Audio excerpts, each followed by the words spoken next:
And we're live here on Facebook, YouTube, and Twitter. What's up, guys? Nick Script here on the P2W Fantasy Podcast, plugging away as we are now in July, getting closer and closer to the actual NFL season. And myself, happy to talk football after a long holiday weekend. I was just telling these guys we had my daughter's birthday party. We had the 4th. There was a live Scott Fishbowl Chicago draft. So I feel like I and pounding plenty of waters these days just because it's a long couple days. But you guys are tuning in right now. I got 2 great guests on the show. We're going to have a fact or cap episode, which I kind of do sporadically. But before we talk about anything football related, I want to make sure I introduce both of these guys and let them plug where to find them and what they got going on. So guy below me here, Dom, PGA content lead at Fantasy Points. So keeping it in the company here tonight with Fantasy Points. You also are involved with Fantasy Data and big Vikings guy, which I'm a Bears guy. So at least Manny kind of keeps it out of the conference because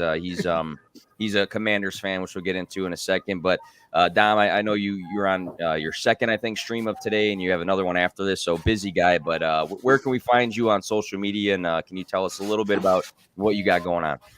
Yeah, you can find me at DomCinto_11. As Nick said, I'm the PGA content lead over at Fantasy Points, launched back in April. Fantasy Points media here as well, so not going too far away. Also do fantasy data and represent them in the Kings Classic down in Canton, Ohio every year. Awesome stuff. Very, very busy in the PGA portion of Fantasy Points has really grown and been a big piece of the company. So what you guys are going on and what you're leading the way in has been awesome. And even for somebody who doesn't pay tons of attention to that, when I see the streams, I'll click on it and just kind of try to absorb a little bit of stuff because I think it's growing a ton in the community with people drawing that interest. And Manny also on the show with us today. I feel like me and Manny have been kind of kicking it since I've been in the space, but host of Talking Sports with Manny. Also host the Back Row Commander show. I was on your show like a long time ago. I remember it was, I distinctly remember it. It was like a Friday or Saturday. It was a late night stream. Yep. And I was a little nervous because I think it was one of my first like guest appearances. But you were my first guest, period. Oh, there we go. All come together. But yeah, we've been friends for a long time. So I'm glad you're able to come to the show today, man. So where can we find you and talk about what you got going on? Man, thank you so much for the invite, man. I've been trying to come on the show for a minute. I mean, I've had several invites, and I've just been so busy. So when I got this invite right here, I said, I gotta come on this show. I gotta, make it do what it do. But yeah, you guys can find me on Twitter at Manny Chakuba. You guys can also find me on YouTube, Talking Sports with Manny. That's where everything that I do is funneled out there. I got NBA stuff, NFL stuff. I have fantasy football. I have Washington Commanders, Lakers, Wizards. It's a buffet table. You show up, you grab what you want to eat, and you have a good time. So that's what I got going on, man. Thank you so much for having me on the show. And I think I can kind of just say for the both of you guys have a good diversity of content. Obviously, Dom, you don't just do PGA, you have some NFL content as well. And then Manny just gave you like 18 different sports teams right there. So really appreciative of having these guys on the show. As always, this podcast is partnered up with the Fantasy Points Media Group. Go check out fantasypoints.com. It's a one-stop shop for all of your fantasy football needs, articles, rankings, projections, advanced data. I'm on there almost every single day. We have a great show, so if you are tuning in, stick with us.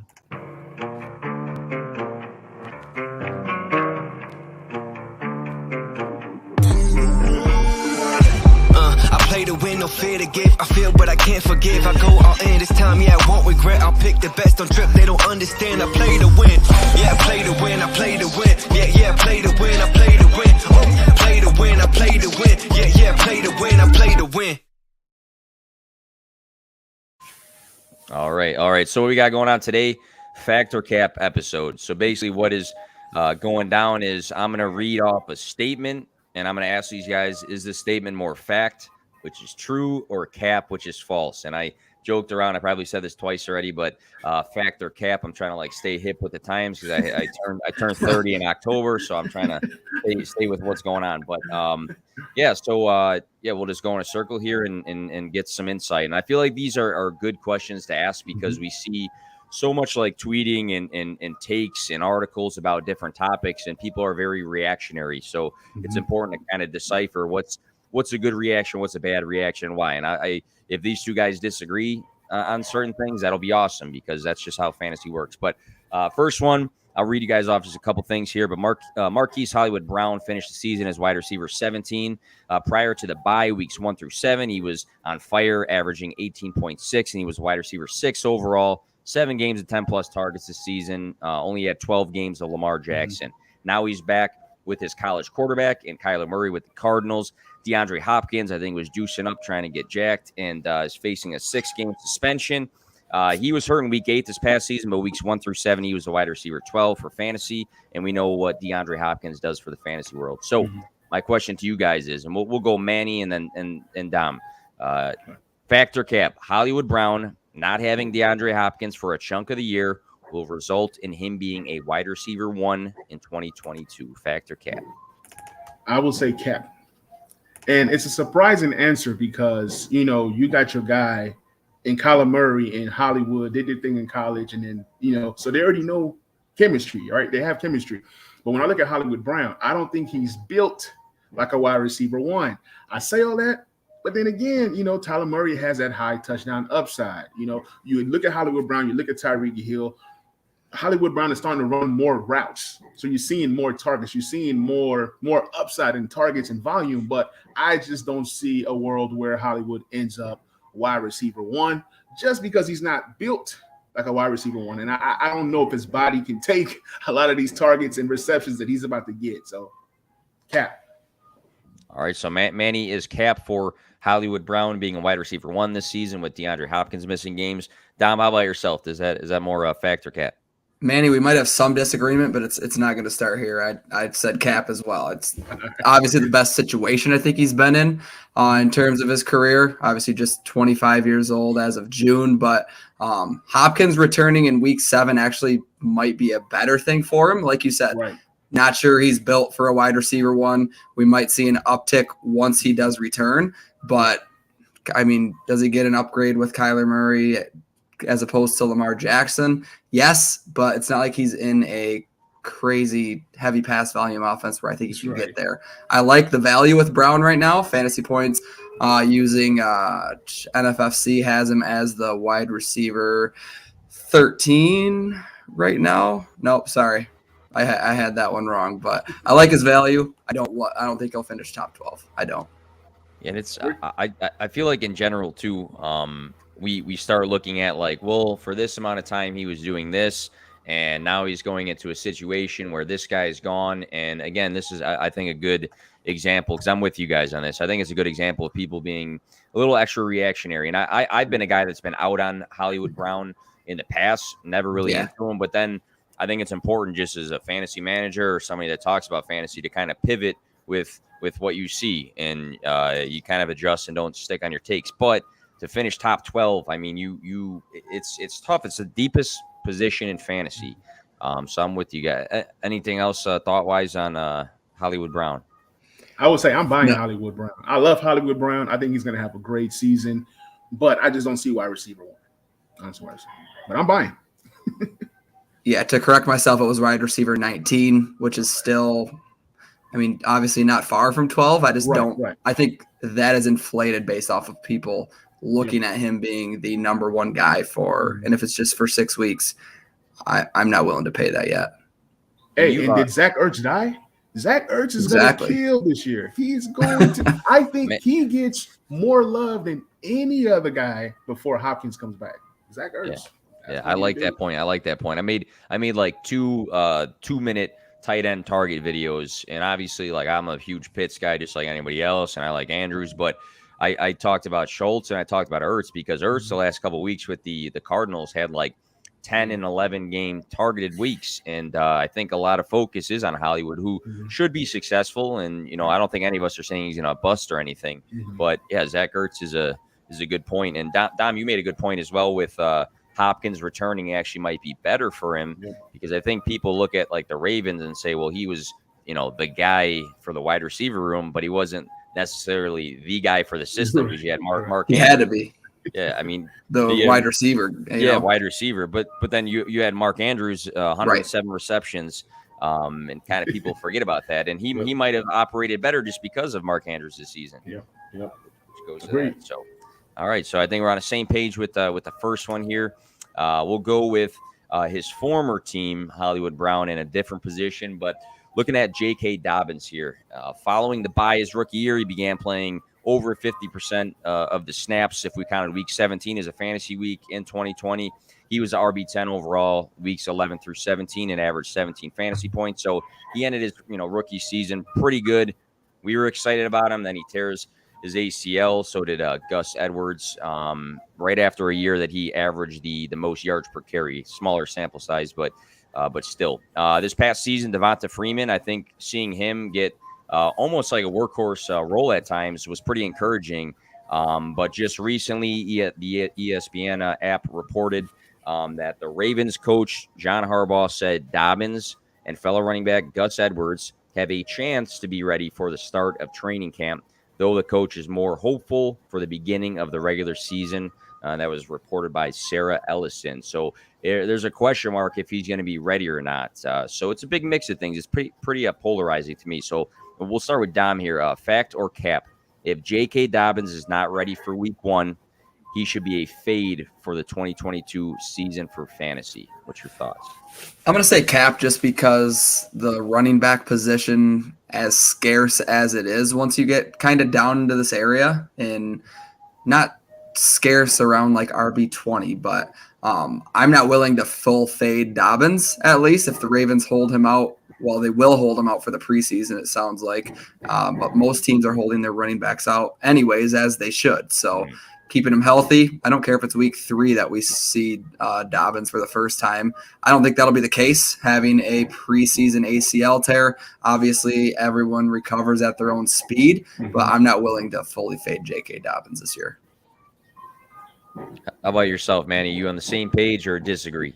I'm on the same page. I'll say cap because, the Ravens offense, they run the ball. That's what they do. Even if Lamar Jackson is out there stealing goal line touches or whatever the case may be, with Lamar Jackson being a great running back, I still think that J.K. Dobbins in that offense is going to kill. He does have some receiving upside.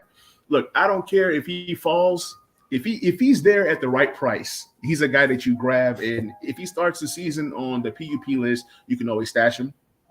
I did that with a lot of guys last year that I felt could have some upside, like Michael Thomas. Got that wrong. But, if it works, especially in redraft, it's a no-brainer.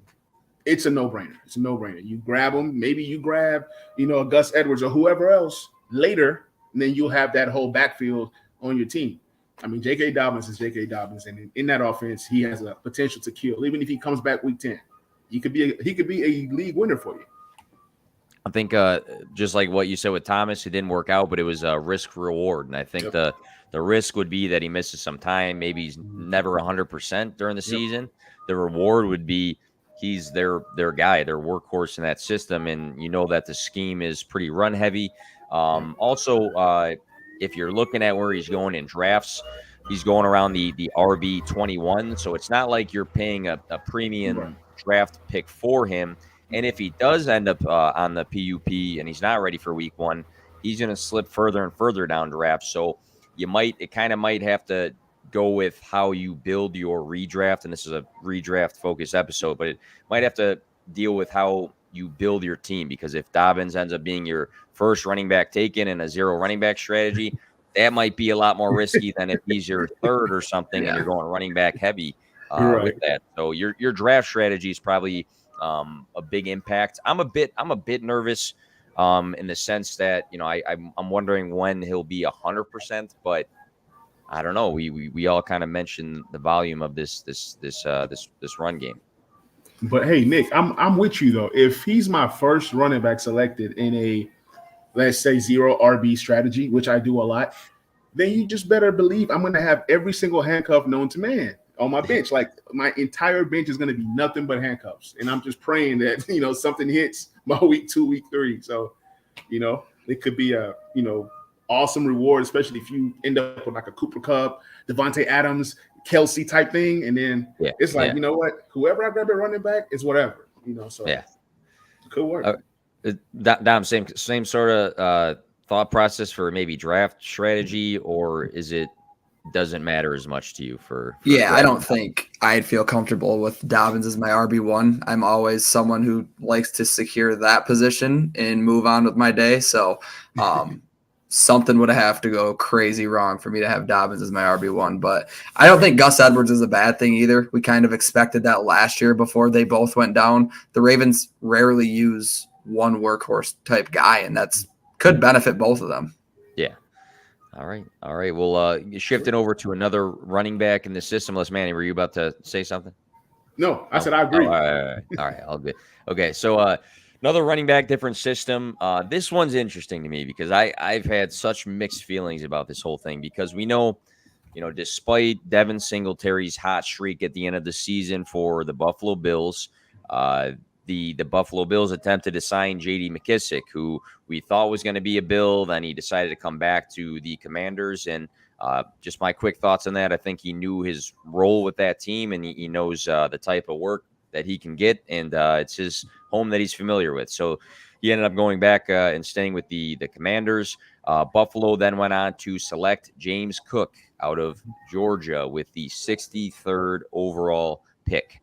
James Cook, 1,503 rushing yards, 67 receptions, 2,233 total scrimmage yards, and 20 total scrimmage touchdowns in a backfield that he wasn't necessarily the workhorse with. He most recently shared the backfield with Zamir White, who is now on the Raiders. So there's a lot of questions when it comes to, Devin Singletary's hot finish versus them bringing in James Cook. Is James Cook going to take over the job completely? Is he just the pass catching back? Are these guys going to, roll with the hot hand? So this is interesting to me. So I have to ask, and Manny, we'll start with you, man. Fact or cap? James Cook is more J.D. McKissic than Alvin Kamara. I'll say cap. I mean, that was an easy one. I mean, look, I'm a Washington fan. No offense to J.D. McKissic, but J.D. McKissic is literally just a slot wide receiver playing the running back position. He does a lot of great things in space, right? But when you give J.D. McKissic the ball and say, hey, go get me 5 yards, that's not who he is. Now, I do think that James Cook has a slight slight upside. They're kind of built the same, but I think that James Cook has more juice, more power, more elusiveness. He can do a lot of things. He's very versatile.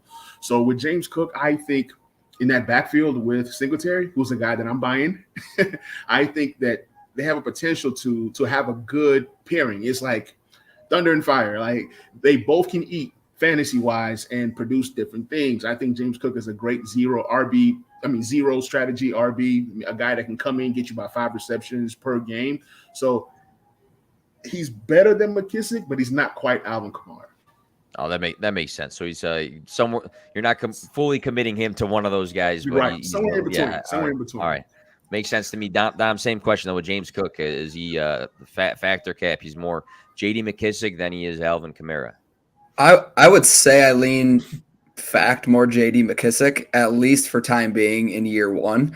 I think they maybe wanted Zach Moss to be this type of guy to spell Devin Singletary. Clearly hasn't been the case as he's struggled. I mean, like Zach Moss still had 32 targets last year, and it seems like the guy was barely on the field. But looking through the playoffs, Singletary was playing like 90 to 95% of the running back snaps, and I just don't think Singletary is exactly that guy.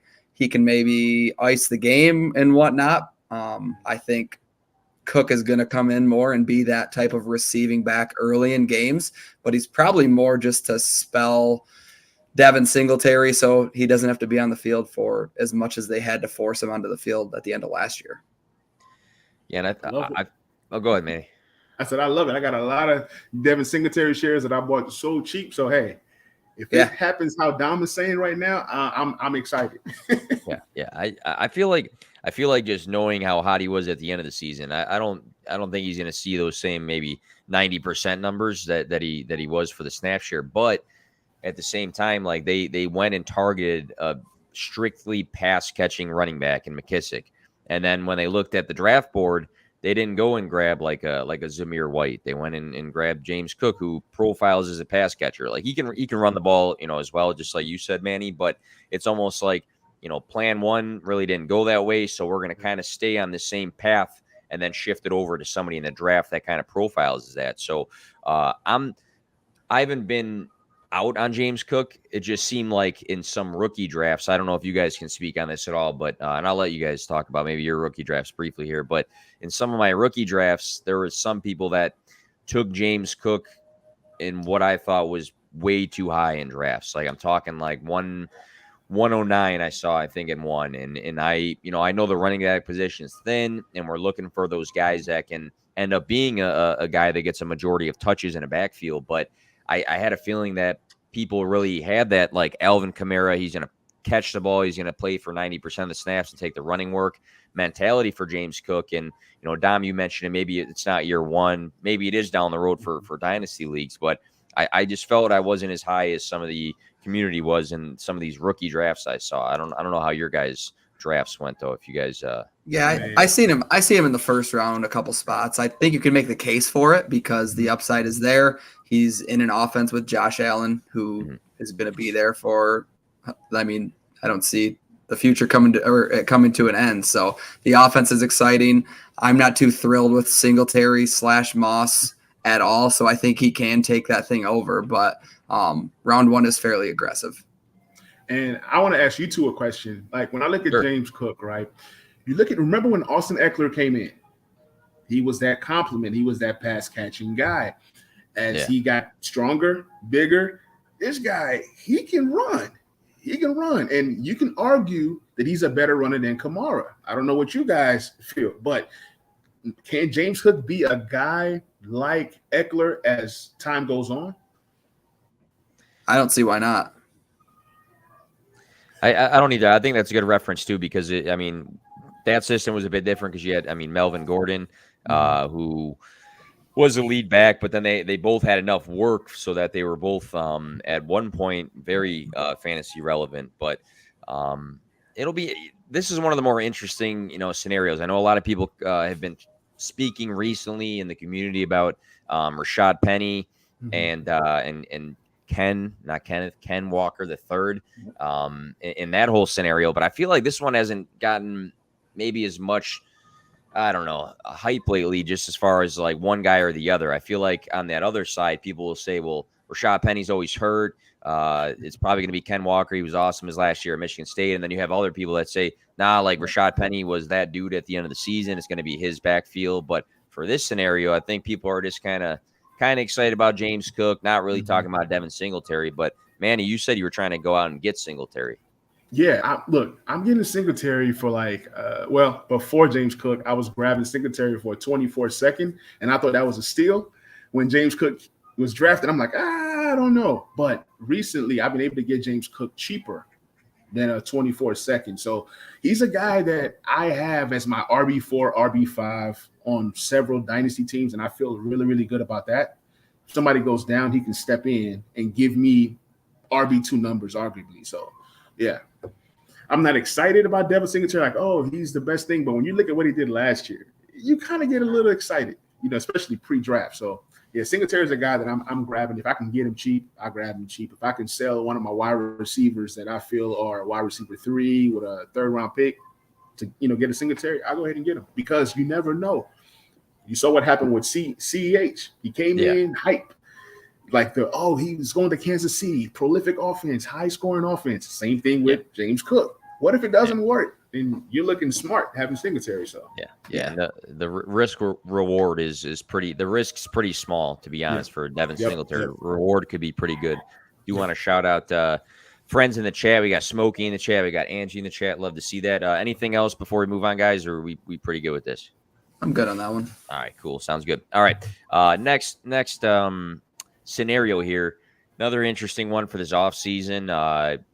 Myself, it's been not hard to like rank these players in this offense, but it could have went two different ways for some of the guys in this Cleveland Browns offense because it's looking less and less likely, and maybe I'm wrong about it. I don't know the entire details of what has been said recently after the court cases, if they're close to a decision. Maybe you guys know a little bit more about that than me with Deshaun Watson. But right now it looks like it's Jacoby Brissett for the Cleveland Browns. And again, if I'm wrong, you guys can correct me. But looking at Brissett He played 11 games the past 2 seasons. He was the starter for the Colts in 2019. That season, he had 2,942 passing yards, 18 touchdowns, 6 interceptions, 60.9 completion rate for the Colts. Looking at this Browns offense, the offense with Deshaun Watson versus Jacoby Brissett, probably two different things. Maybe more so for some of the guys, but we're looking at guys like Nick Chubb, Kareem Hunt, Amari Cooper. Maybe if we're going deeper with David Bell or Donovan Peoples-Jones, David Njoku's got a nice opportunity. Harrison Bryant's another young tight end as well. So, Dom, we'll go to you first. Fact or cap, all of the Browns' offense should be downgraded if it is indeed a full season of Jacoby Brissett. I would say fact, with Nick Chubb being the only outlier. I think you're starting to see some of the pass catchers' ADP slowly fall as people are realizing that this is probably going to happen. Obviously, Baker's out of the picture. So you're getting Brissett. Not that he is a horrible quarterback, but he's not Deshaun Watson. Never will be. I was real excited about Amari Cooper when all the trades happened, all the news happened. But now it's like I don't even know how much I really want of him, if I want any. We know Kevin Stefanski. I mean, I watched it with the Vikings year after year. It's just run heavy, and he's proven to do that. I don't see him going away from that. So outside of Nick Chubb, who I think shouldn't budge, I'm willing to fade the rest of them for the most part. Manny, same as you for the Browns. Fact. Like, I'm so sad right now. I'm in a 6-keeper league, and you got to keep a quarterback. So I kept my quarterback, and literally I traded my entire bench away because I had Amari Cooper. You know, Amari Cooper, DJ Moore, Kamara, CMC. I'm like, man, I got some nice keepers. I let go of A.J. Dillon, who I love, even in redraft. I let go of Elijah Mitchell. Without Deshaun Watson, I would have kept one of those guys. So I'm kind of pissed off right now. It's a total downgrade. If you look at what Jacoby Brissett did with the Colts, you know, he's solid. He's going to give you slightly better than Taylor Heineke because he has a better arm. But at the same time, Amari Cooper is not Terry. I can say that confidently, being a Washington fan. And, you know, but Amari Cooper is super talented, but I just don't see the upside in that offense. You're going to see a lot of running. You're going to see Nick Chubb and Kareem Hunt get a lot of carries. It's going to be a grind-out defense and run game type thing. So, yeah, I'm not excited about that offense anymore. And all of my Amari Cooper shares, I might as well just trade them. Yeah, I'm not saying I'm out on Nick Chubb, but I even thought it was a good thing for Nick Chubb, even though Watson might be mobile at times, not as much as some of the other guys. But knowing, last year you look at the Browns offense and the game plan probably is pretty focused on Nick Chubb. Yep. And if it's a more diverse offense with Deshaun Watson, then maybe that opens up some things for Nick Chubb. But one guy I talked about earlier today that I thought might be a decent target was Kareem Hunt, just because right now his price is running back 30 right now. And he started off this past season, I think it was the first 6 weeks, as a top 10 running back. And then in 2020, he was a top 10 running back as well. And if they do continue to, enforce the run and then make sure that he gets some pass catching opportunities as well, I feel like running back 30 for a guy who's kind of performed as a top 10 guy, even being behind Nick Chubb, plus he might be the best handcuff. I mean, that's maybe a whole nother argument. I feel like that price is pretty decent right now. Running back 30 for Kareem Hunt. I got it in front of me right here. We don't have to go deep into these, but you guys tell me. We'll do I'm putting you guys on the spot because that's just how I have fun on this podcast. But I'm going to give you where they're going in PPR drafts right now. You guys tell me if that's you would take him at that price, you're out at that price, or we'll just say, I don't know, somewhere in the middle. All right, so just going, so we'll go Manny, Dom. We'll just keep circulating. Nick Chubb, RB10, 17th player off the board. Yep. You said you like that? Yeah. He okay. Look, Nick Chubb is that good. He is that good. Okay. 17th, I'm out. All right, so he said 17th. That's interesting because we do look at the list there. So we got a split decision there. I just mentioned Kareem Hunt. I said I was in at RB30, 75th off the board. What about you guys? More of a Hunt guy. Yeah. Good price. Okay, Amari Cooper. This is interesting. Wide receiver 19, 52nd player off the board. I'm out. Not today. Yeah. Different. Yep. And well, I won't mention Bell or Donovan Peoples-Jones because they're 216 and 232. So we're going deep. But what about David Njoku at tight end 17? I mean, it's 148 off the board, which I don't even want to mention that just because a lot of tight ends are going late. But tight end 17. Look, if you know me, you know I cannot stand David Njoku. I would not take him if he was the last tight end available. I would rock with Harrison Bryant, even in redraft. That's what I think about David Njoku. Interesting. At that price, and I haven't been an Njoku guy either, at that price, I've been buying it just because the whole contract, some of the upside games that we saw last year, I think it's there. And, I mean, outside of Cooper, there's so many question marks. Njoku could be the number 2, number 3 guy there. It just depends how much the number 2, number 3 guy is actually getting. Yeah, the volume there. Yeah, sounds good. All right, sounds good. So speaking of volume, this next kind of list is in line for what should be a better target share, which has kind of been his issue, I guess, since the start in the league. He's never been, a guy that's completely busted or anything, but maybe he hasn't lived up to the draft profile expectations. But with the Cowboys, Amari Cooper is gone. Michael Gallup's still recovering from that ACL injury. They did draft Tolbert, and they also have James Washington, who they brought in. Dalton Schultz, a good tight end that I'm a fan of. But CeeDee Lamb, wide receiver 20 in 2020, wide receiver 15 in 2021. A lot of his statistics went up in year 2 because he played in the slot a lot less in year 2. 6 games over 20 fantasy points his first 2 seasons. Number 12 in yards per route run. We can go down the list of what he's done, but I'm sure we'll probably on the same page of seeing him in the fantasy world enough. But 7.5 targets per game. In the games that he was targeted 8+ times, he averaged 17.9 points per game. So when I dug that up, I looked at the times that he was targeted a lot, and he performed well, and that's kind of what we're expecting right now. So it's almost like all eyes right now are on CeeDee Lamb for what he does this year. I think a lot of sites have him as a top 7 wide receiver. Some people have him higher than that. Some people, still top 12. But we'll go for guy who's starting this. Doesn't matter. We'll go Manny, Dom. But fact or cap, this is a make or break year for CeeDee Lamb's dynasty value. So I know it's a redraft focus show today, but I still want to talk about this. Fact or cap? Fact. And this is why, if you look at the dynasty rankings of everybody, a lot of people are ranking CeeDee Lamb top 3, top 5, right?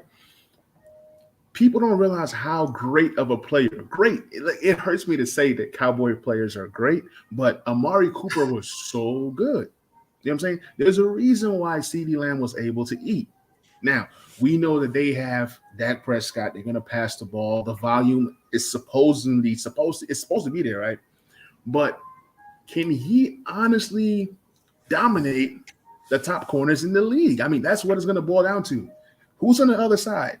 Okay, you got Schultz. It's CeeDee Lamb and Schultz. That's it. Okay, then you get some help from, like that run game. So I don't know, man. If he does not hit wide receiver 1 this year, it's definitely going to take a dip in this value. I mean, I know he's young. There's room for improvement, but the hype on CeeDee Lamb is just ridiculous right now. It's nuts. It's nuts.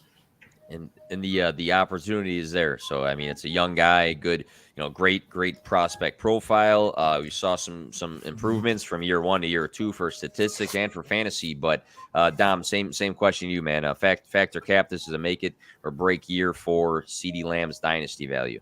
Yeah, I'm going to say cap just because, obviously, like you said, still extremely young. He is getting overhyped. I get that. But I just don't think that it's a full-blown make it or break it situation. I don't know how bad he would have to really be to, say, like break his value. Clearly the number 1 guy. I'm not too confident in any other receivers that are there. I've always liked CeeDee Lamb, liked him better than this guy over my shoulder heading into the draft that year. But I've changed my mind since this guy's wearing purple. But No, I just don't know where would he have to finish for you to say that he busted his value? Like realistically, say he plays all 17 games outside of the top 20. I'll even say wide receiver 18. That's just me. Really. That's just me. It's tough because, like, you know, wide receiver. What did I just had a wide receiver 20, and then wide receiver 15. It's if he finishes as the wide receiver, in the middle of that 17. I don't think anybody's going to sell him for like a second now. No, at that no, point. no. But you're looking at a guy who had the opportunity to improve in the fantasy world and didn't. So I don't know. I would say you'd have to have, but it's almost like unrealistic to think and say, well, what if he has a worse season than his rookie season, even though he doesn't have that? I don't know. But Nick, let me say this: he's being drafted like he's Jamar Chase. He's being drafted like he's Justin Jefferson. Yeah. Can he give us that production? If he can't, I'd rather go ahead and draft a T. Higgins.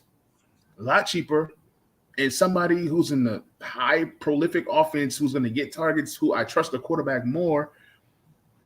I mean, I don't really see much of a difference between CeeDee Lamb and T. Higgins, and T. Higgins is a lot cheaper than a guy like Higgins is cheaper than a guy like CeeDee Lamb. CeeDee Lamb is getting the kind of hype that DK Metcalf was getting, rightfully so, when he had Russell Wilson. Now, now he drops. So I don't know, man. I'm not all in on CeeDee Lamb just yet.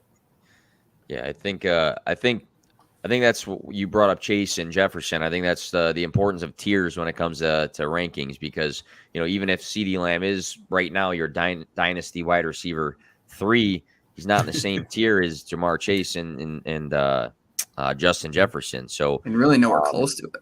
No, and that's a big tier. His age is pushing him up there. Yep. Yeah, I agree on that. Yeah, I think I ranked him as my wide receiver 6. I think for this season, but I'd have to look back at that. But dynasty wise, where he goes in startups, I guess could be affected from it. But definitely a lot of eyes on him this season. And same with the next guy on the list, Jonathan Taylor, because again, we're talking. I think a big part of the show today, without stressing it or emphasizing it, is like price points. So we just kind of talked about some dynasty price points. We've brought up ADP a couple times here, and looking at ADP at the very, very top of the list for redraft one quarterback leagues is Jonathan Taylor. And this past season, obviously, he was a monster in his sophomore year, number 1 in running back fantasy points, rushing yards, touchdowns, red zone touches, evaded tackles, yards created. Number 1 in all of those things. There's a lot of people that will chime in, though, and say, well, the running back 1 does not repeat year to year. It's a different overall finish from year to year. And then some people kind of big brain it even more and maybe overthink and say, well, if he's not going to finish as the running back 1, then I shouldn't, draft him as the running back 1 or the overall 1. And I feel like it's an interesting point to think about that. So we'll start with Dom on this, but fact or cap, the fact that the running back 1 does not repeat should make us pivot from Jonathan Taylor as the 101. I will say cap, just because there's not many places to pivot outside of going to one of the either Cooper Kupp or the 2 receivers we just mentioned. I'm personally always a running back heavy guy, so being able to solidify that position, especially in redraft when you have the 101, you have to wait quite a while to get another crack at it. So if you do go Cooper Kupp with your first pick, I just don't love the running backs that make it back to you at the 2-3 turn. So I don't care too much about those trends. If he finishes top 5 running backs, I think that pays off his value when you look at how difficult the running back position is to predict. And he's going into the season with Matt Ryan, who's arguably the best quarterback he's ever played with. So it'll be interesting to see. All right. Same question to you, Manny. Factor cap with Jonathan Taylor, because the running back 1 doesn't repeat, we should pivot from drafting him as the 101. Yeah, that's a tough question, because I think he's still worthy of 101, but at the same time, I don't see him finishing 101. It's just it's too many variables. You got a new quarterback. the coach says he wants to use Nyheim Hines more. Obviously, Nyheim Hines is not going to eat into Jonathan Taylor's workload so much, but it's just something to consider. And like you said, you have to factor in injuries. It's just so many variables. You banking on somebody finishing 101 2 years in a row, it's so rare. It's so tough. So I don't see it. And then he doesn't have that receiving upside. So I'm going to say nah. I think too, like Dom just mentioned, like I don't buy into the narratives either. I think if I didn't draft him 101, it's because I just truly believe that, like, maybe I'm a guy that says Christian McCaffrey's going to finish as the RB1 this season. I'm not saying that's what I am saying, but I've seen that argument. So if you truly believe in that, I wouldn't say, well, fade Jonathan Taylor because they don't repeat. I would say if that's what how your rankings look or how you view that's going to be the finish, then go that route. But with Jonathan Taylor, again, if he finishes top 3 instead of 1, I think, taking him at that 101 is kind of safe. I know, Manny, you mentioned he doesn't get the receptions. I mean, we had some like spells of it this past season where he had some decent days, but volume is key, and opportunity. And the opportunity that he had a stupid amount of was red zone carries. I think he had like 306 or something like that this year, but I'm being sarcastic, but it was like it was the gap between his red zone touches and the number 2 guy was just like unbelievable. Yeah. And I mean, look at the last couple of weeks. Here's some of his carry counts: 32, 16, 32, 29, 27. That's how many times he's just running the ball, which is insane. So again, if you don't think he's going to finish as the 101 and you want to pivot, fine. But the narrative of it, I'm fine taking that gamble and him being the running back 5 or something along those lines. Right. Right. All right. We got 40 minutes in. Another changing scenario I want to touch base on because I've seen a bit of back and forth with this too. But Hunter Renfrow last season was a dog. I mean, he finished as the wide receiver 11 overall. He was one of the best value picks if you think about where you took him versus where he finished. He led the Raiders with 128 targets. Darren Waller was banged up for a good chunk of that season. Hunter Renfrow, top 10 in receptions, yards after catch, and total touchdowns. But in comes Davante Adams, Derek Carr's former college teammate, and one of the best, if not, some people might say he is the best wide receiver in the league. So one of the best talents, we'll just say, just to not have that combo. But it kind of makes you think, healthy Darren Waller, Davante Adams. Now we got Hunter Renfrow, and what's his ceiling look like? So, Manny, factor cap, Hunter Renfrow is a fade due to a healthy Darren Waller and the addition of Davante Adams. I'll say that's cap. I'm not fading him. Now, that does not mean I'm drafting him high either. I'm not drafting him as a wide receiver 1. I think he still has tons of value. Derek Carr is going to have the best season of his life this year. So that's one of my must-buy candidates. But I still think with these 2 guys, a healthy Waller, a healthy Adams, it helps Darren Waller. I mean, it helps Hunter Renfrow. He's going to be open a ton. Now, where does he project? Maybe a high wide receiver 3, but he's still somebody that can be valuable on your team, somebody who's on your bench, somebody who's your wide receiver 4 or wide receiver 5 in redraft. So, yeah, I still love Hunter Renfrow. I think he's going cheap right now. I don't know where he's going, but a lot of people are going to fade, and I'm going to be right there to grab him as my 4th or 5th wide receiver. All right. Same question, Dom. Hunter Renfrow, factor cap, fading him because of Darren Waller being healthy and Davante Adams being on the team now.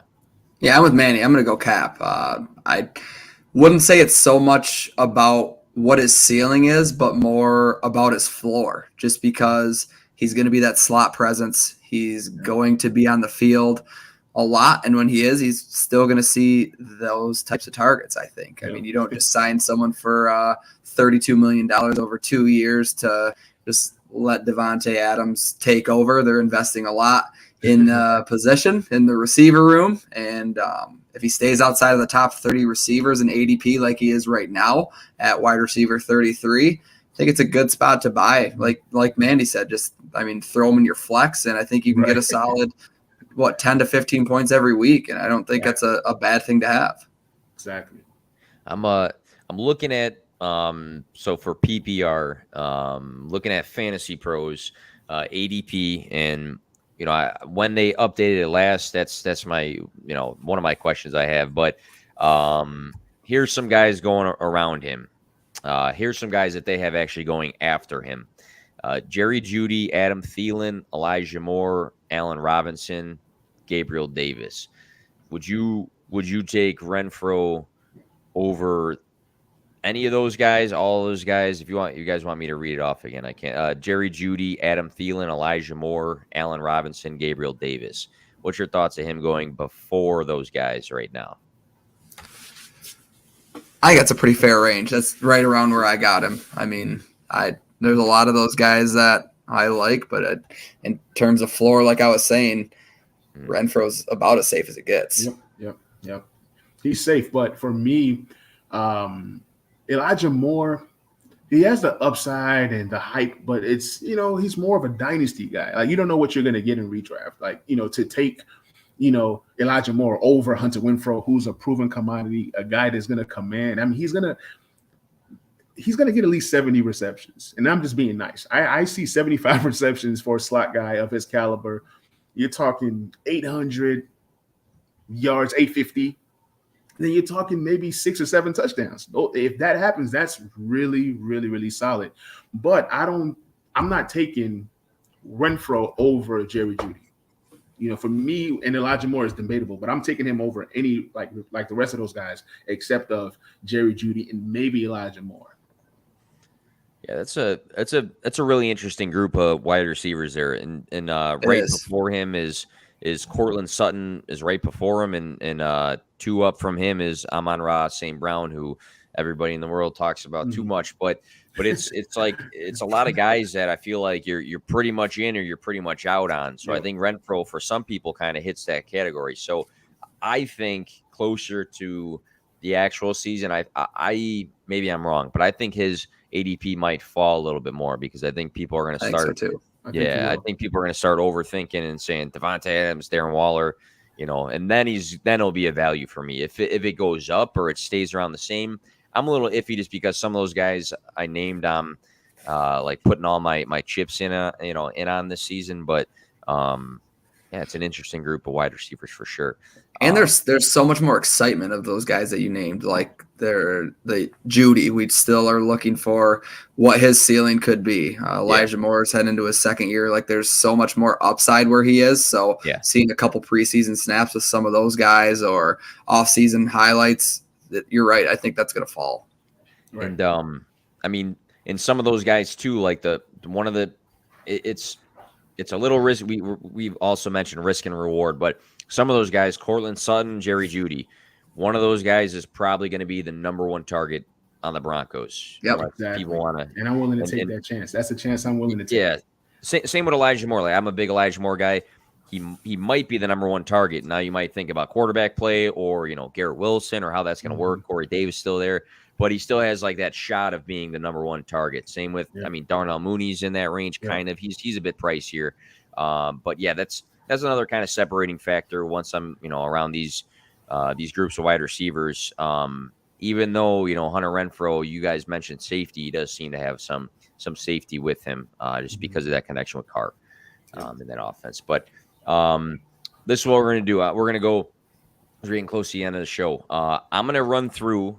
You guys give me for the rest of these. You guys give me your brief factor cap. Okay. If you want to give a quick reason, that's cool too. But I had a couple interesting ones, and I'm not going to save these for another time because I got you guys on the show. So, all right. So I'm not even going to read off my cool stats or anything, but factor cap. We'll just go Manny, Dom, and then just Dom, Manny. We'll just keep flipping. So factor cap. There's a real chance Waddle is the wide receiver 1 and Hill is the wide receiver 2 for the Dolphins this year. Cap.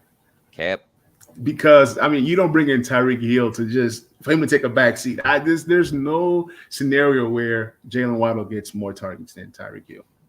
All right. I'm going to go opposite. I'm going to say fact. I don't think Tyreek's ever really. He's had Kelsey, obviously, but he's never had someone like Waddle in the wide receiver room. Kansas City's clearly a whole different offense where Mahomes could just let him run to the ball. So it'll be interesting where they use him. But I'm excited about Waddle in year 2. All right. I like that split decision there. Next one, we'll go with Dom first in this. It's a Viking-specific question. Factor cap Irv Smith Jr. is a breakout tight end this year. Fact. Not just because I'm a homer. He was supposed to be the breakout last year. Seeing how O'Connell used Higbee so heavily, I mean, it seemed like he was leading tight ends and snap counts every single week, and the Vikings still have yet to sign a second tight end. I think they have Johnny Munt, who they brought in from the Rams. So Irv should dominate the tight end snaps, and the chance he finishes second on the team in targets, I think, if Thielen takes a step back. Man, I say fact. Just because it's now or never. It's not. We've been waiting on this forever, and it's a chance I'm willing to take. All right, and then we'll go right to Manny with a commander-specific question. Factor cap, the Jahan Dotson camp hype should be taken seriously. Fact, and it's not just because I'm a Commanders fan, but it's because, to me, Jahan Dotson has the best hands in the draft. I do think we have an upgrade in quarterback with Carson Wentz. Carson Wentz puts the ball in tight spaces, and Jahan Dotson is going to be a guy that's going to make a few plays here and there. I think the hype is real. All right, same question, Dom. Fact. I think on draft day, he walked in as the number 2 option in that offense. Seeing what he's been able to do and no pads and whatnot this offseason is exciting, and I think he's there to stay. All right, and if you guys listening, I made a super cool video. I think it's on the YouTube channel or it's on Twitter somewhere of Jahan Dotson. I'm pretty much in with him. He's a guy I think is being slept on in rookie drafts, and I really like what I've seen out of camp and also his profile. We'll go last one here. Chris Olave's fantasy relevance is dependent on Michael Thomas's health. Is that fact or cap? And we'll go Dom and then Manny. I'm going to say cap. I don't think it's dependent on Michael Thomas's health. I think he has a role regardless. They didn't select him with the 11th overall pick for nothing. Jarvis Landry's a little bit scary if there's 3 mouths to feed, but I don't think it's going to affect what Olave's able to do. Yeah, I say cap. I agree. Olave is he's different. He's going to be open. Like if you like Jahan Dotson, you like Olave. They're very similar. It's just that Olave is a crispy route runner. So he's going to be open. He's going to be doing his thing. No matter where you line him up, he's going to be open. He's going to do his thing. And then you have a quarterback that's capable of, producing. He's done it with multiple wide receivers. So I trust the quarterback in terms of fantasy. And I think that Chris Olave is going to be open a lot this year. All right, fair enough. I'm going to answer this super fast, and then we'll close the show out. But Ryan asked, should my 10-man league add a flex spot? I always like more positions, more points, more fantasy. The only thing is you got to survey the room. You got to vote on it just because you guys didn't draft knowing that you're going to have that extra roster spot. But if it was me in that league, these guys were nodding their heads too. More positions that you can play is more fantasy points, more fun, more strategy. So I'm all for that. But we're going to close things out now. And can you guys just briefly remind everybody where to find you on social media? And if you want to plug anything as we close it out, please do so. We'll go Manny and then Dom to close it out. All right. You guys can find me on Twitter at Manny Chakuba, also at TS with Manny. And then you can also check out the podcast, Talking Sports with Manny. Check out the other podcast if you're a Washington fan or you want to know about Washington players. That's the Back Row Commander Show. Appreciate you for inviting me on it. Absolutely. I am Dom Centorino. You can find me at DomCento_11. Talked at the beginning of the show. I'm the PGA content lead for Fantasy Points. Do shows every Tuesday and Wednesday night. Also do fantasy football content for Fantasy Data. And might have some stuff upcoming for Fantasy Points as well. If you want to see Vikings, anything, you can find it there as well. So awesome stuff. And really appreciate you guys coming on the show. That was a fun one. I know we jumped all over the place, but sometimes that keeps people zoned in for something like this. But definitely check these guys out if you guys are not following them already. For myself, Scott Barrett and I will have JJ Zacharyson on the Fantasy Point show tomorrow. Should be a good show. And then I am guesting somewhere else on Thursday. So Thank you guys for tuning in, and enjoy your night.